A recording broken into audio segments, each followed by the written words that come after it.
Okay, so that was the data file. We have two columns. That's a date, which is in the standard format, year, month, day, and then hours, minutes, and seconds. That's sort of a standard for in R. Okay. If I want to know which row of this data set corresponds to the date of the attack, 9/11 attack, I just say when my date is in terms of years, months, and days. So I just say row int, that I called it a row where the intervention happened. Is I use the function which, and I take as character tipo de cambio $date. Okay, I want to take this thing as character, so that I can identify which row corresponds to this one. Okay, to the row that contains 2016 11/9. If I do that, then I know that that's row 217. Okay. Then since tipo de cambio has spaces here, I have to refer to that in quotes. I make a time series TC, and that's a time series that starting from 1 to 316, and this is daily data. So if I wanted to manage daily data, I could use a zoo object. In this case, we won't worry about that because we're not interested in figuring out which day of the week something happened. But now look at the plot, and that's tipo de cambio versus date. And I have the intervention. That's where the intervention occurred. Okay. Now, again, if you look at the charts with the interventions, if you look here, when the intervention happened, there's an increase on the series. Okay, but then it decreases. Okay, so one alternative would be to go once we start modeling the intervention, to go to the charts now and figure out which type of intervention we have. Okay, now remember we have here in the case we did last class, the example we did last class with the Bush approval rate, we did not have enough history to build the model. But now we do have enough history to build the model before the intervention. So the normal process is to build the model for the series before the intervention. Okay. Now, the first thing I checked if I needed to do a transformation, and it gives me a -1. Box-Cox transformation gives me a -1. It doesn't make sense to take the inverse. All I'm going to do is revert the trend in the series.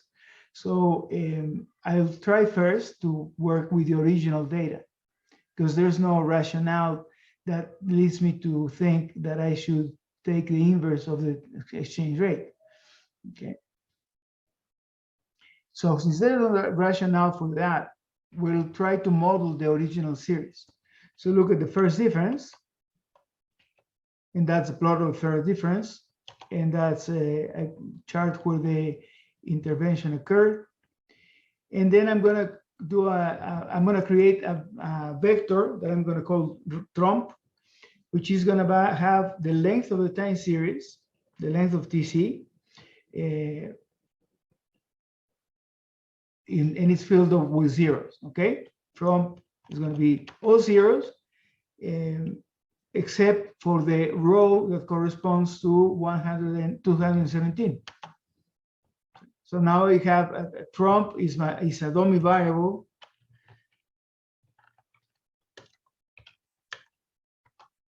which has only 1 in 217 observations. Okay, the rest is 0. So that's my pulse function. I draw my intervention in the chart there, and I look now at the ACF and the PACF of the series. Now, if you look at this thing, it looks like the second lag of the partial autocorrelation function may be significant. It's very close to being significant. So we could start by modeling an ARMA, two autoregressive terms, and we'll start with one moving average term. Okay, we know that we have to take one difference. So that's we know that. So we'll see first how the model fits, but we'll do the fit with the data up to the intervention, the observation prior to the intervention. So I'm going to create a model 0 with the function Sarima, and I'm going to use only the same series, but only up to the row that corresponds to the intervention -1. So I modeled before the intervention. And the graph, the diagnostic plots look reasonable.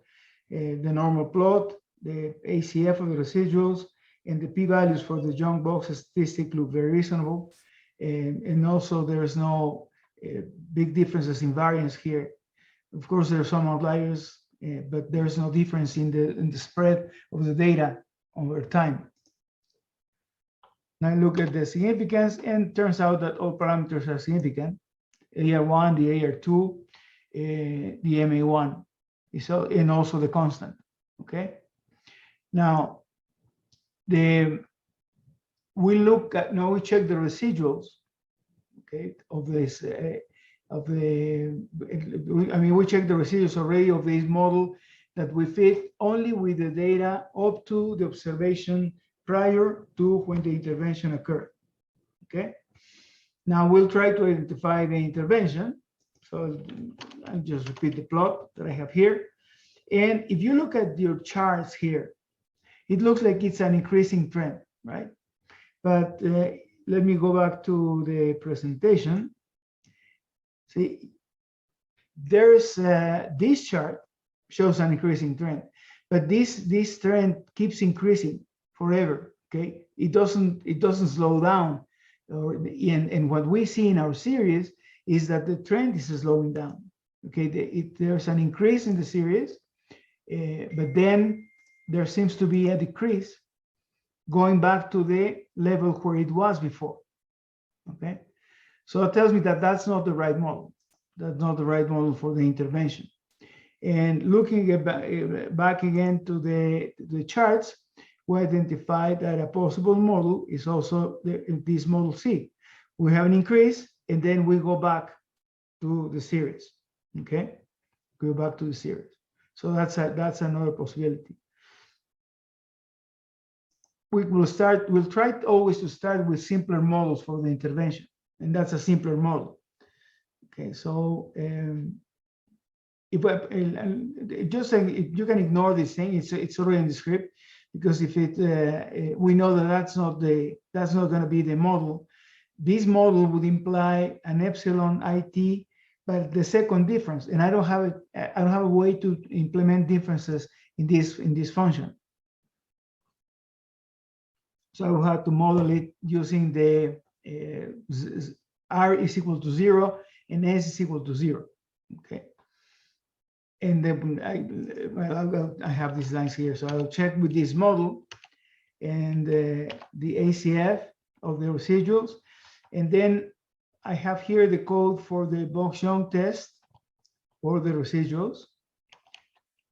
I grab the Box-Young statistic, and that looks fine. So the model seems to be okay, and we can see that the model fits pretty well our data, right? It's a very good fit for the data. Now, that's the tipo de cambio, that's the original data, and the fitted model with in red. That's the fitted model in red. Now, we saw that in this model, the tendency tends to grow. And the other possible model is what we identified as model C in that slide. And that's a similar model to the one that we fit the last class for the Bush approval rate. And remember, that was a 1 minus delta B. I'm going to go back to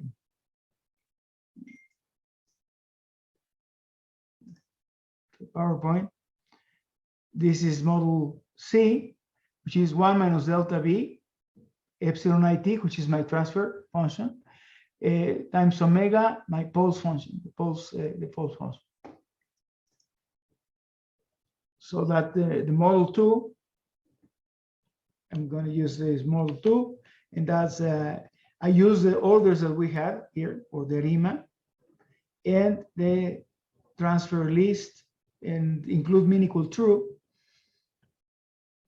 We get mod 2. Now I see, I look at the coefficients. This is significant. Again, we check this versus 2 times, it's a standard error. And it doesn't, the interval, if I take 0.66 plus or minus 0.32, I don't include 0. Likewise here, if I take minus 0.22 and I add and subtract 0.1, I don't cover 0. And likewise here, and same thing happens here, and same thing happens here. So all the coefficients are significant. All the coefficients are significant. I need to check the residuals. The residuals look fine, the ACF and the PACF of the residuals.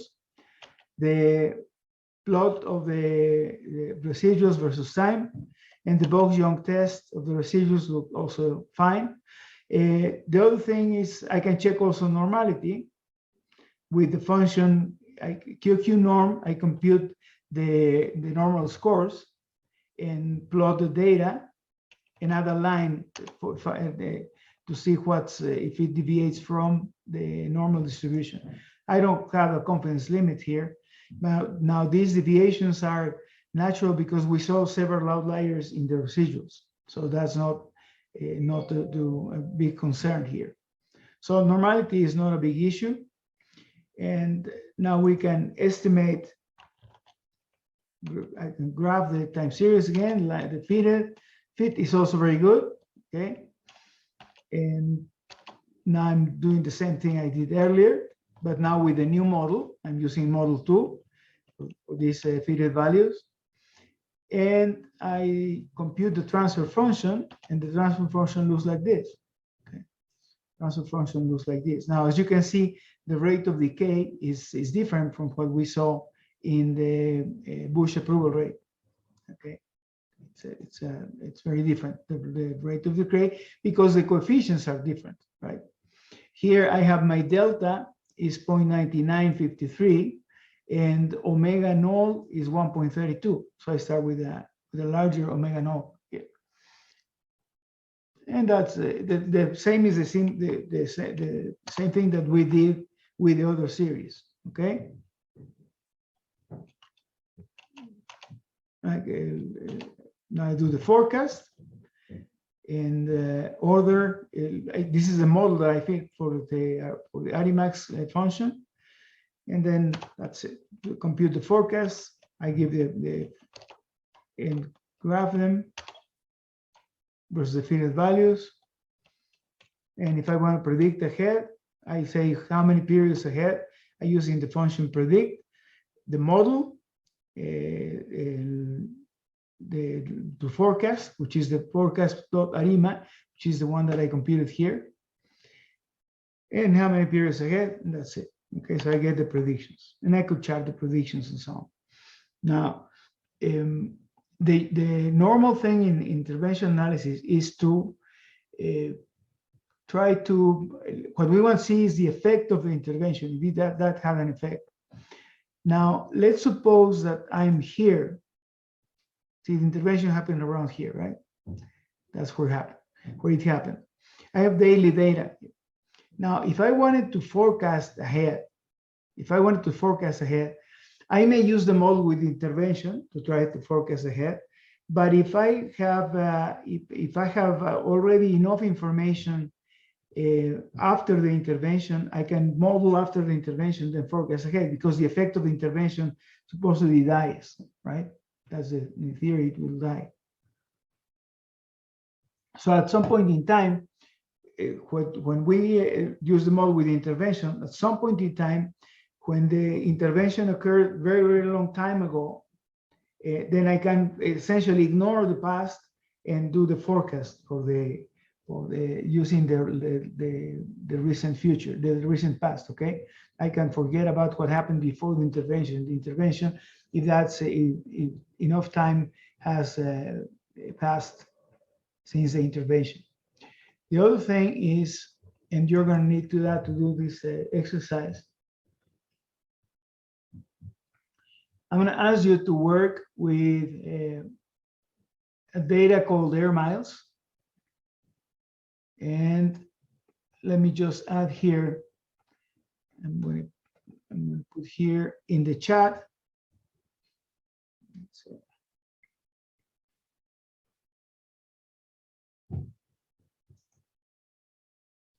I'm going to copy the commands that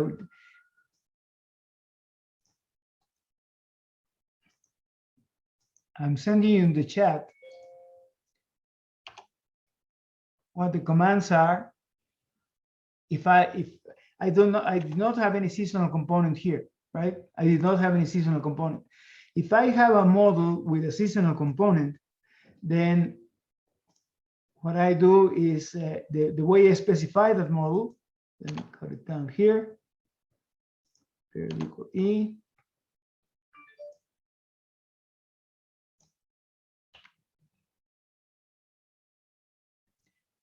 It's essentially the same structure. I'm going to put it as commands here because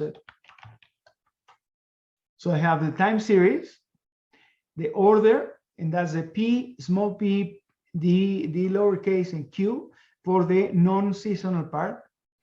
Then I have a seasonal component, which is also a list. It's a list because it has two components. One is the order for the seasonal model, which is the order for the autoregressive seasonal term, the order, the number of differences for the seasonal differences, and the order for the moving average seasonal part, the polynomial. Then I specify which is the seasonality period.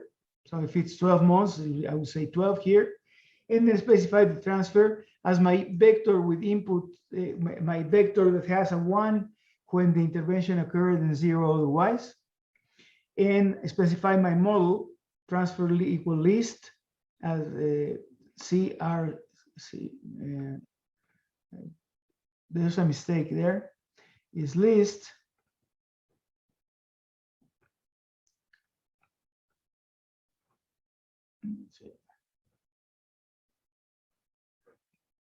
yeah, I have a couple of parentheses missing. So first is list, and then I have a couple of parentheses missing here.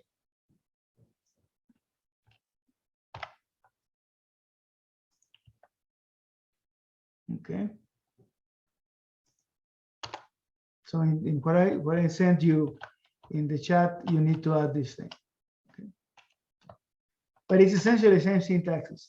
So time series, the order of the non-seasonal model, the order for the seasonal model, the seasonality period, and the transfer function. Okay.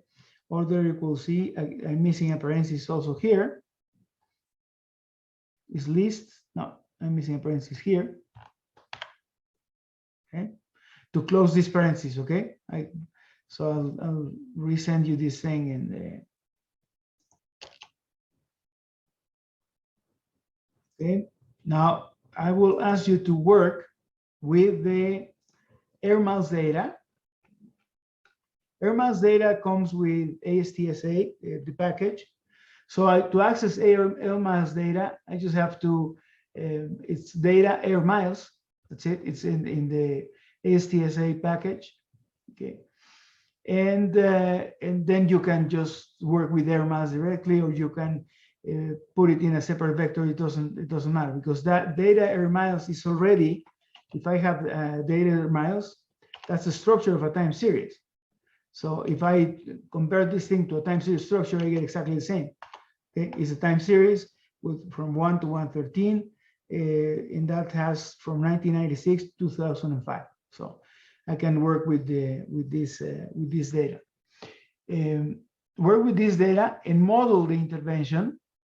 Okay, and that is for the also for the 9/11 event. Okay, So the date is 2001-09-01. That's the 9/11 event.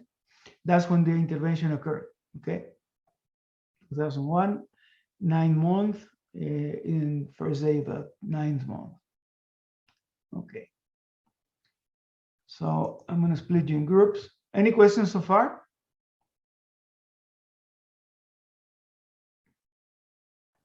No, teacher. Okay, No, teacher. good. Well, this series has a seasonal component, so that's you get to feed a model with seasonal component also. So I'll split you in groups.